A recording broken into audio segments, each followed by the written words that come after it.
On the afternoon of July 29, 2023, in the small Victorian town of Leongatha, Australia, Don and Gail Patterson, along with Gail's sister Heather Wilkinson and her husband Ian, sat down for what they thought was a simple Saturday lunch with Don and Gail's daughter-in-law Erin. They were served individual beef Wellingtons, and within a week, 3 of the 4 would be dead, and the 4th would barely survive. Erin's explanation? It was all a terrible accident with foraged mushrooms. Or was it?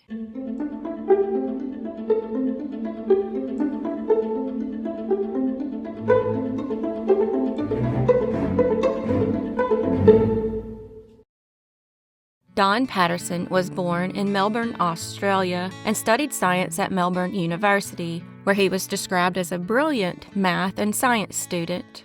After marrying his wife, Gail Young, the two left Australia and worked as missionaries and teachers in Botswana and China before settling in the small dairy town of Korumburra. There, Don taught at Korumburra Secondary College for 25 years and served as deputy principal in 2006.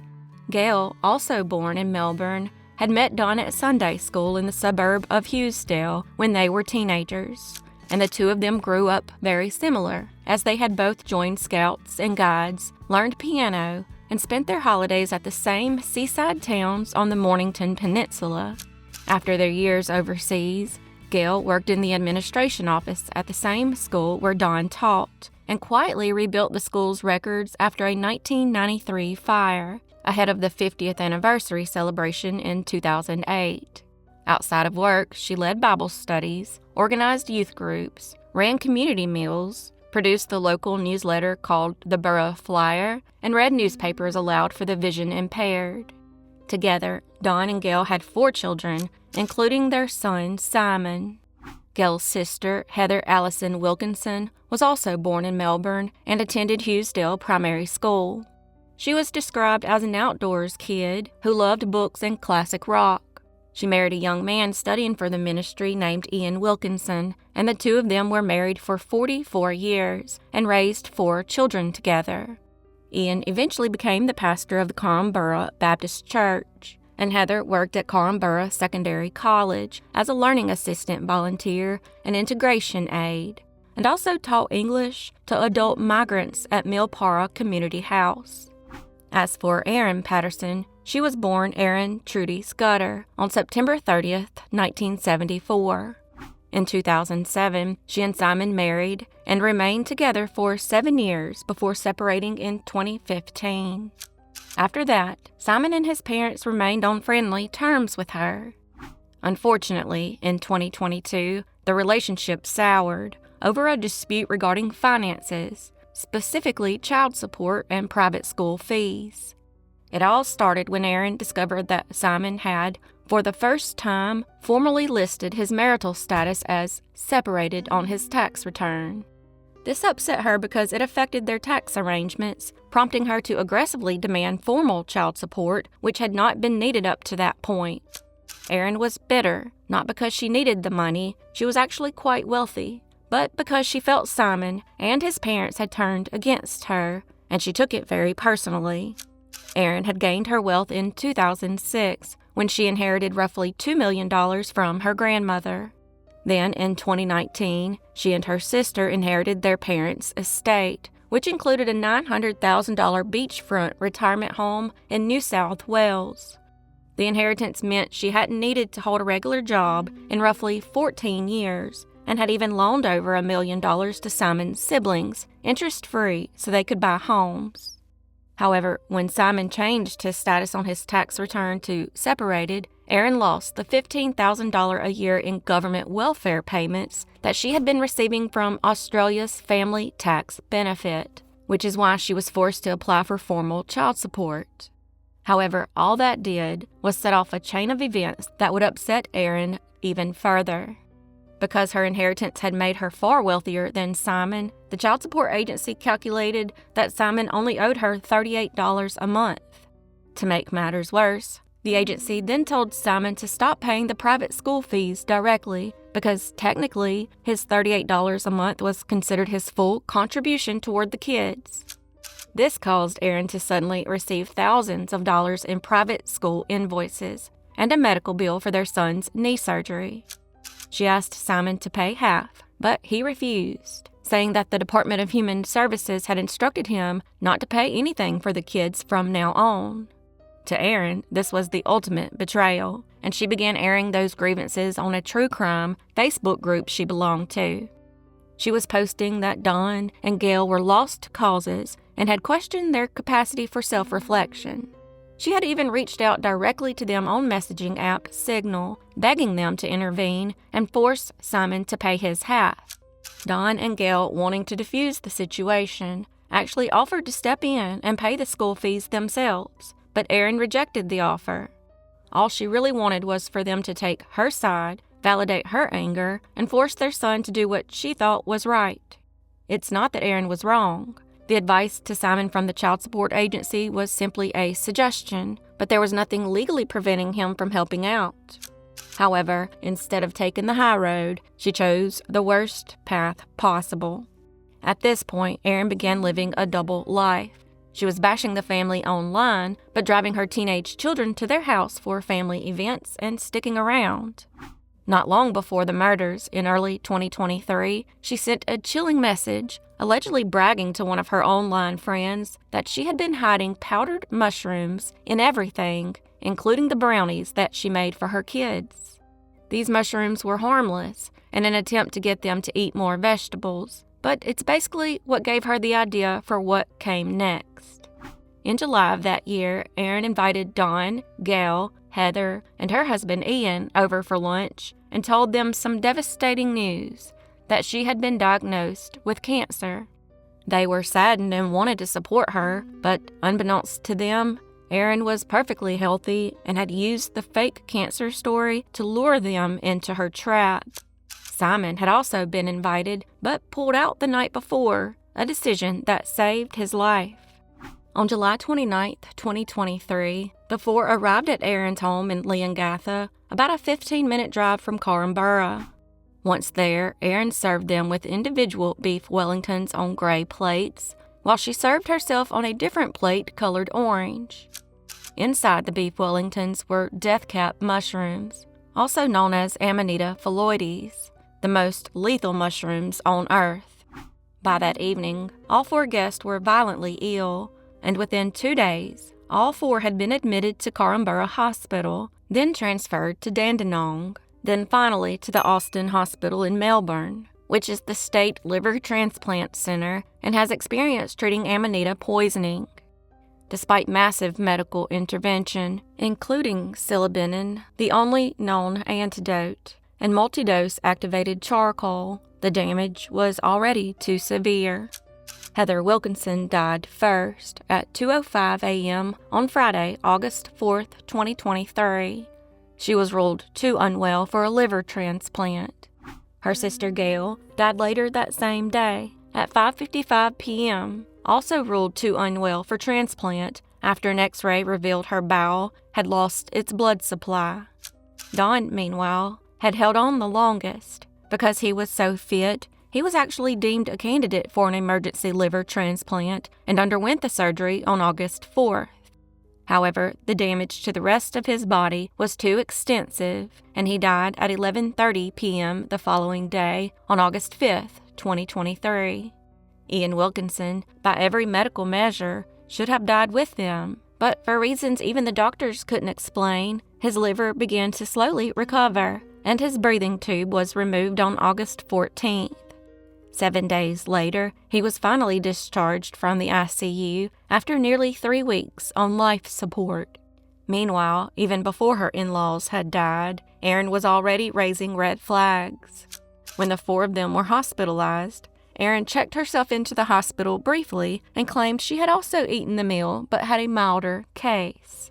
However, the doctors didn't believe her.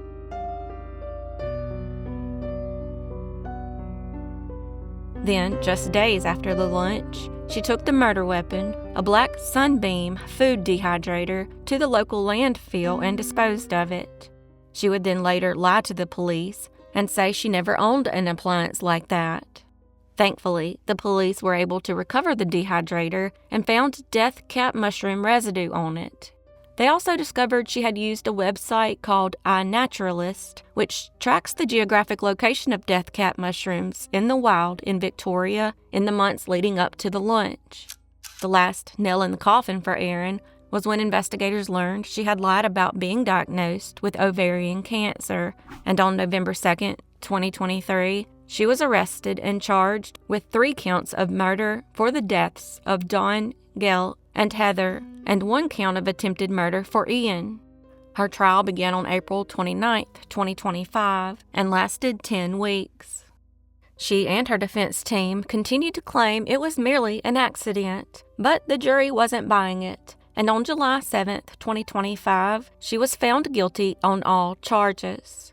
2 months later, she was sentenced to life in prison with the possibility of parole after 33 years, which means her earliest release date will be when she is in her 80s. As for her children, Erin had begged her sister-in-law, Tanya Patterson, to take them, but custody was ultimately and permanently handed over to Simon, and they were relocated to protect them from the intense global media storm. Erin has since filed an appeal and remains incarcerated at the Dame Phyllis Frost Centre in Melbourne. Due to her notoriety and the potential to be a target from other inmates, she spends 22 hours a day isolated in her cell.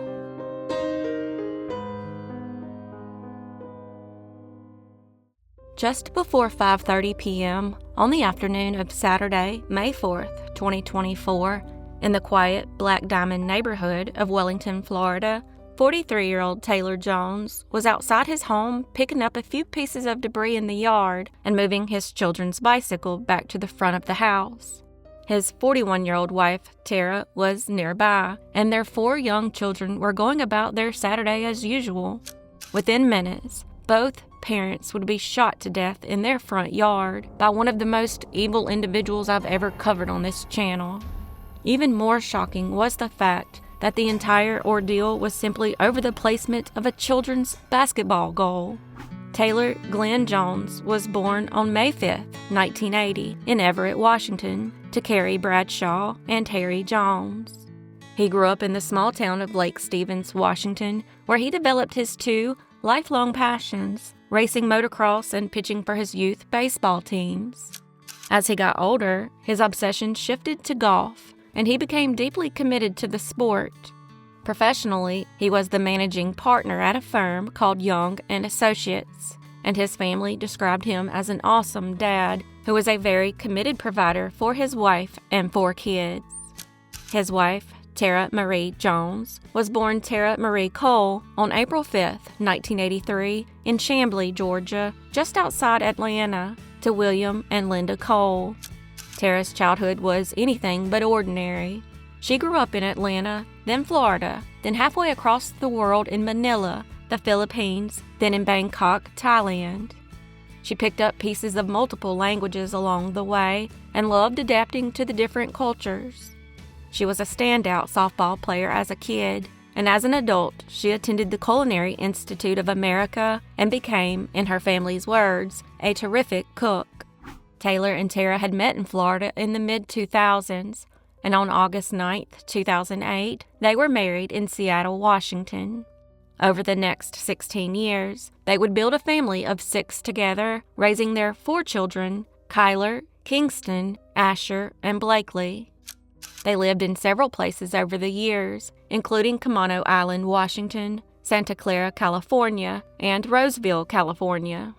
Then, in April of 2022, they made the decision to move their family across the country to the village of Wellington in Palm Beach County, Florida. Wellington is a quintessential South Florida suburb of about 61,000 people, 16 miles west of downtown West Palm Beach, on the edge of the Everglades. The Black Diamond development, where the Jones family bought their home on Galleria Street, was known as a peaceful and safe neighborhood. Kids rode their bicycles up and down the street with no worries.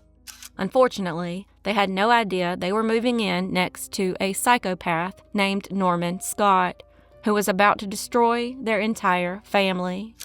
Scott was a 63-year-old licensed aircraft mechanic who had no prior criminal history and, by all accounts, was a quiet, unassuming neighbor.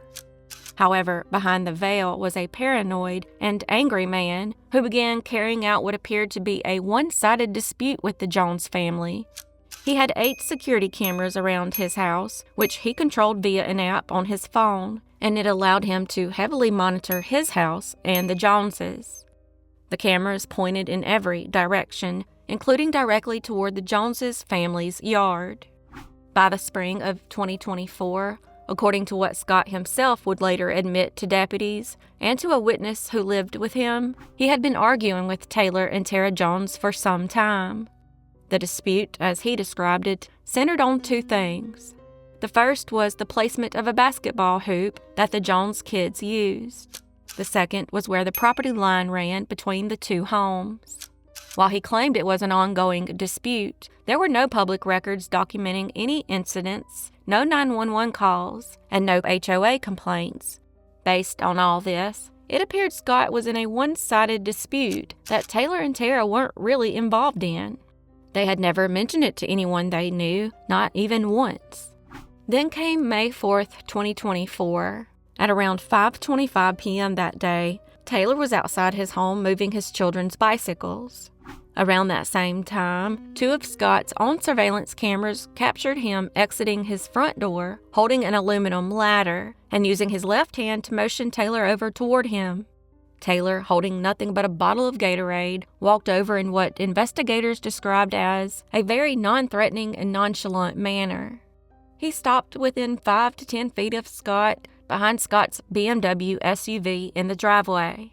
Investigators noted that at no point during this encounter was Taylor captured being aggressive, threatening, volatile, or belligerent. But Scott was the complete opposite. From the security footage, you could tell he was clearly upset and yelling and gesturing aggressively in Taylor's face.